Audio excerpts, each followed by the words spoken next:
If you plan on hunting in Wyoming next fall, here's a suggestion to help you get through the remaining weeks of spring. Go through and study the process to apply for a big game license. Application periods for resident deer, elk, and antelope close May 31st, while the deadline to apply for bighorn sheep, mountain goat, bison, and moose closes April 17th.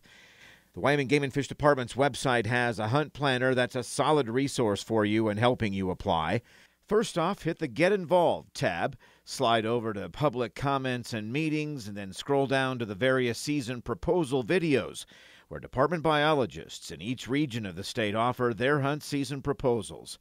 Game and Fish recommends looking through the interactive maps, species-specific hunt information like hunt areas, along with drawing odds, harvest reports from past years, and where to find public access. Speaking of access, hunter management areas are a good option to consider. HMAs are parcels of land where Game and Fish manages access for hunters. If you want to hunt these areas, you'll need a permission slip. It's best to first check out the individual HMA ranch rules for additional info on species you can hunt, which hunt areas are included, and the number of permission slips available. If you're relatively new to Wyoming, be sure you qualify as a resident.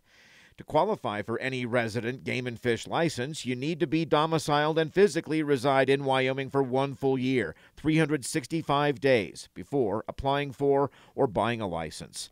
Claiming to be a resident on an application when you're not is illegal, and depending on circumstances, a conviction can bring as much as a $10,000 fine, loss of hunting and fishing privileges, and restitution if an animal is taken.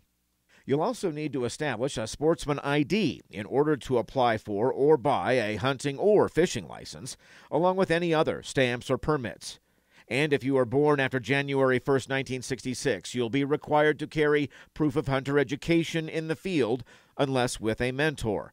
Classes are ongoing, and the Game and Fish website has a listing of class schedules in your region. Hunter education certificates from other states are valid in Wyoming. Now, there are other regulations that hunters should be aware of, and the Game and Fish Hunt Planner can answer many of them. Application deadlines are still some weeks away, so do some diligence and make sure that this fall's hunt works well for you. This is Ray Hageman with the Wyoming Game and Fish Department.